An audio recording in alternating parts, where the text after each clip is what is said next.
January 6th, 1982 at 2 o'clock in the afternoon, I broke into a chamber beneath the Calvary escarpment north of the city wall of Jerusalem.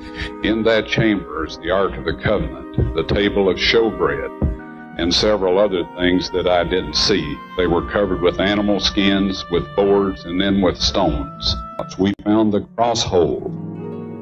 If you read in the book of Matthew and the Gospels where it talks about Christ's death, it says the earth shook violently and the rocks were rent. Right to the left of the cross hole, at the base of where Christ died on the cross, the rock was rent. After Christ died and the centurion stuck his spear into Christ's spleen and the blood and water came out, it went down through that crack. It went on to the mercy seat of the Ark of the Covenant that God had arranged to be hidden in that chamber 600 years before Christ died. The Ark of the Covenant is a secret gold-covered object known to the Jews, Christians, and also the Muslims. It has also been made known to a wider audience by being depicted in various movies. The oldest text written about it is the Torah, found in the Jewish Tanakh and in the Old Testament of the Bible. It tells us about the supreme God, the one who claimed to be the creator of planet Earth. He wrote 10 laws on 2 tables of stone. These stones were then placed into a gold-covered chest. The chest itself was then closed with a seat or lid with 2 cherubims, one on each side of the lid. The ark was used for 2 different purposes. It was above this seat the creator of the earth would manifest himself, as the law and the ark functioned as a throne for the creator.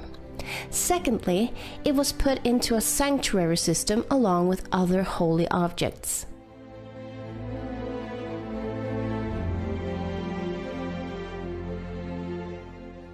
No one was allowed to enter the room that housed the ark, except once every year, where a high priest brought blood into the room and placed the blood in front of the ark and on the seat of the ark. This signified how the people's transgressions against the law in the ark had been brought to justice, by a substitute's blood being brought before the throne.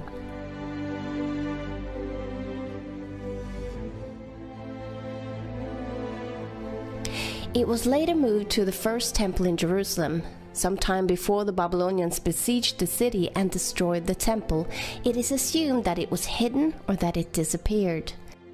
A man by the name of Ron Wyatt had started praying to God to use him to show the world that the Bible was true. Ron had already been looking into the flood story and investigated the possible remains of Noah's Ark.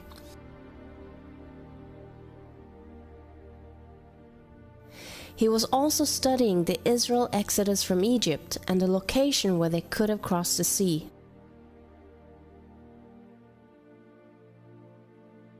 Finding several old Egyptian chariot wheels. It was on one of the diving trips he ended up traveling by Jerusalem on his way home. He was walking along the cliff face with a new acquaintance when his hand suddenly went up on his own. And his hand pointed to a place where some debris and trash was lying in front of the cliff. Without understanding why or how, he heard himself say, "There is Jeremiah's grotto, and the Ark of the Covenant is there."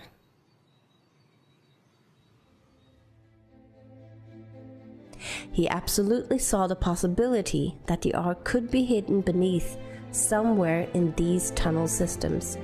He was convinced that God himself had inspired him to find it. Ronald started excavating with his 2 sons in the place where his hand had pointed.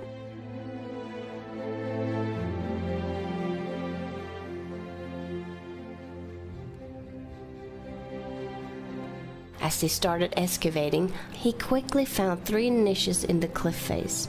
Ron thought that perhaps they could be niches that were meant to hold signs, coming from the Roman period. After all, Golgotha was close to the main road at the time of Jesus, and this could have been where Jesus was crucified. The well-known quote of Quintilian explains, Whenever we crucify criminals, very crowded highways are chosen so that many shall see it and may be moved by fear of it, because all punishment does not pertain so much to revenge as to example. Could these niches have been used to put signs in that revealed to the people the crimes the criminals had done? He started thinking that this side of the mountain could have been the place where people were crucified. This time they discovered that they could excavate down between the cliff and the rock, and that the cliff almost formed a roof as they excavated downwards. He found a well-preserved section with a wall and a hewn stone standing horizontally out from the wall in the cliff face.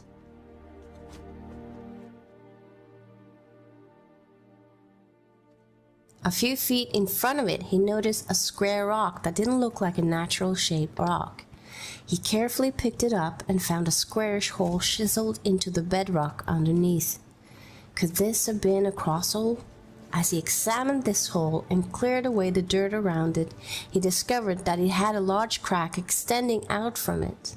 It appeared that the hole was chiseled into a platform in the bedrock. In front, on a lower level, he found several other cross holes. The cross hole extended 23 inches into solid bedrock, while the crack appeared to extend much deeper. Ron found coins in the building structure dating back to 135 AD and before, but none after. Ron and his two sons had worked here over a period of nearly 2 years. They used hammers and chisels, and after a short time they could see an open space behind. They enlarged the hole so they could get through. While looking around, Ron found a chimney-like passage, and from there a small tunnel where Ron had to exhale in order to squeeze himself through.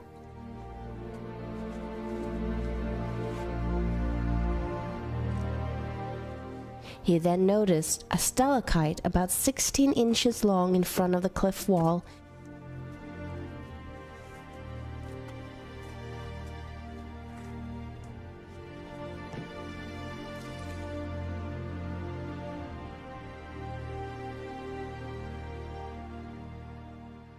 Behind it was a hole, and Ron tried to look through it without any luck.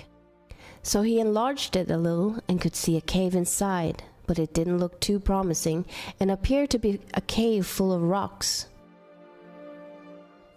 He enlarged the hole enough for his helper to crawl in, but he came quickly out again with a terrified look on his face, crying, "What is in there? What is in there? I'm not going back in there."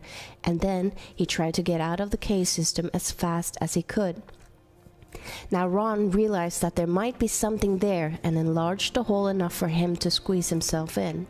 It was now January the 6th, 1982.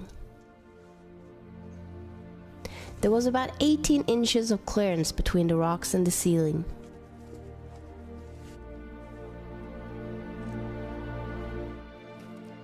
Ron started shining his flashlight down through the rocks to see if there was anything underneath.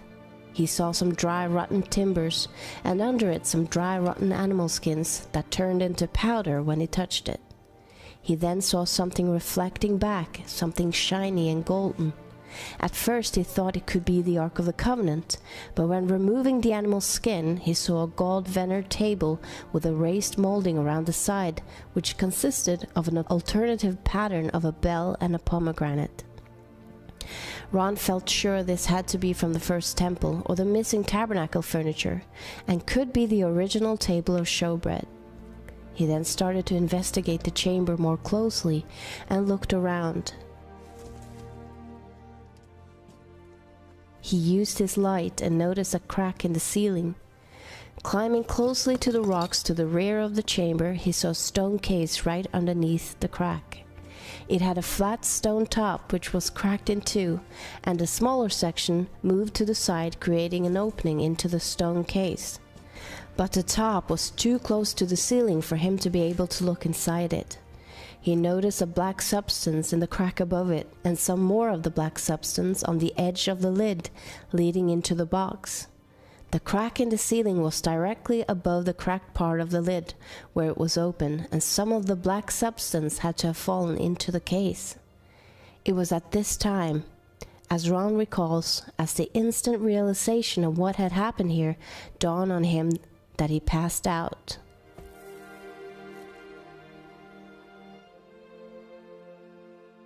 When he realized that the crack in the ceiling was the end of the crack extending from the crosshole found in the elevated platform many feet above him, and the black substance was blood that had fallen through the crack and into the stone case, he knew the ark was in the stone case. But the most overwhelming realization was that Christ's blood had actually fallen on the mercy seat on the Ark of the Covenant.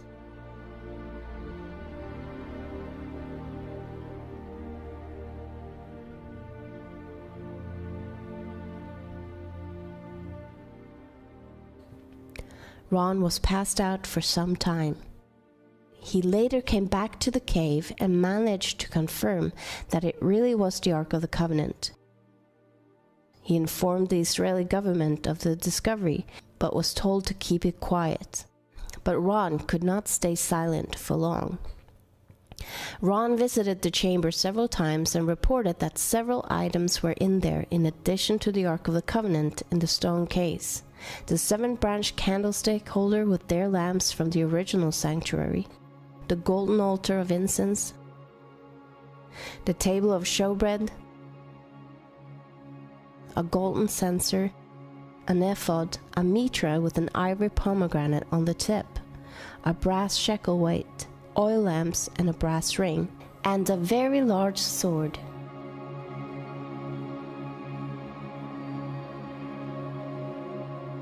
Ron had a laboratory in Israel analyze the blood remains he had found in the crack and on the mercy seat of the ark. The result shocked them beyond anything.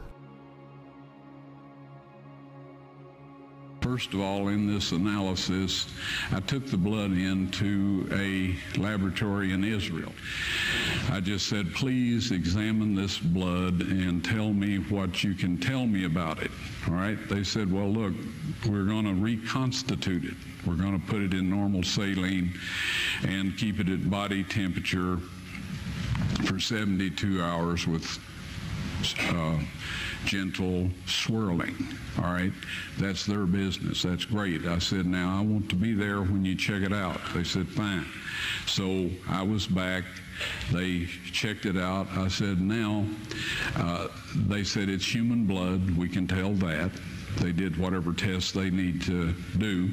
And then I said, take some of the white blood cells and put them in a growth medium and keep them at body temperature for 48 hours. And they said, well, that'll do no good because it's dead blood.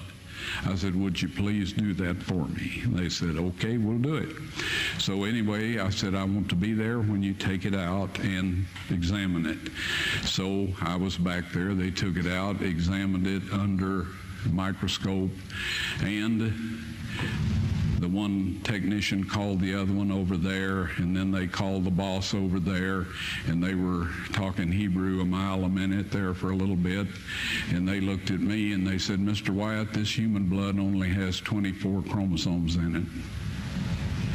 Everybody else has 46. You see, 23 from your mother, 23 from your father, 22 autosomes from your mother, 22 autosomes from your father. You get an X from your mother, you may get an X or a Y from your father, all right? This blood had 23 chromosomes from the mother's side, one Y chromosome only.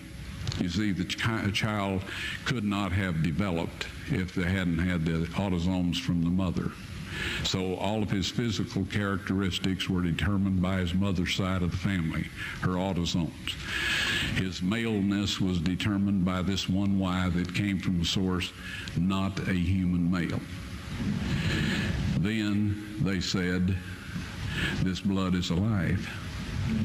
And then they said, whose blood is this?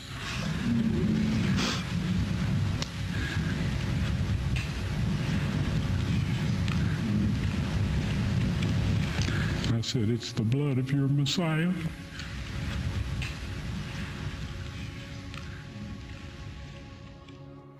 Ron wanted to show everything to the world right away, but God stopped him.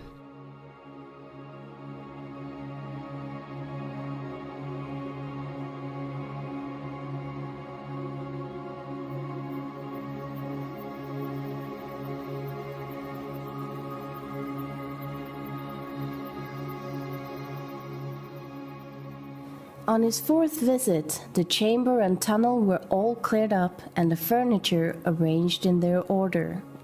Ron instantly felt the presence of angels in the room, and he saw 4 angels, 2 standing on each side of the ark. They told him they were assigned to protect the ark, and then they told Ron to put his camera on a tripod and film.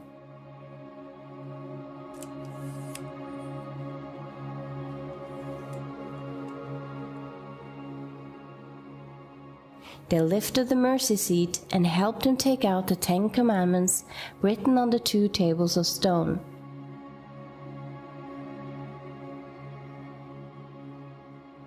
Ron then held them, showing them to the camera. They then told Ron when God had planned to show this to the world, at God's appointed time. When national Sunday laws are made at force, shortly after that, they will be shown to the world. Ron instantly knew what the angel meant, as he had studied the topic beforehand.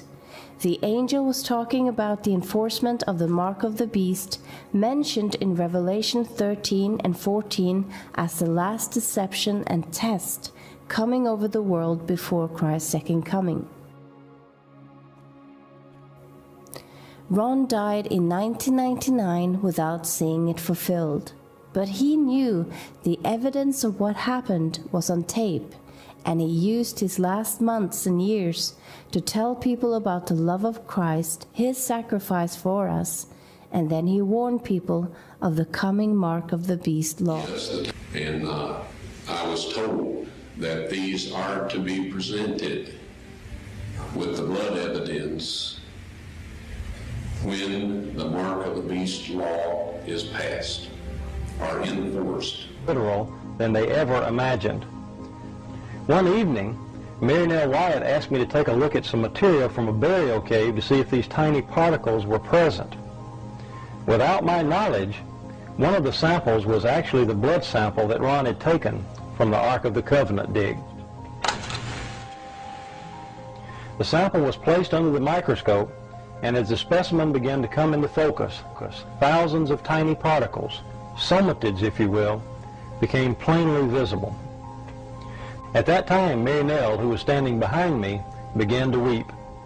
As I turned around and saw the expression on her face, I realized immediately that the sample we were looking at was actually the sample that Ron had found to be the blood of Christ.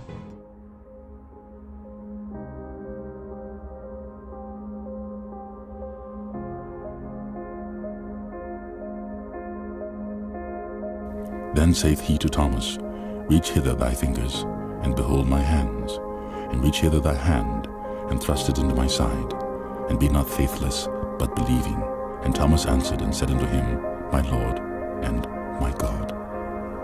Jesus saith unto him, Thomas, because thou hast seen me, thou hast believed.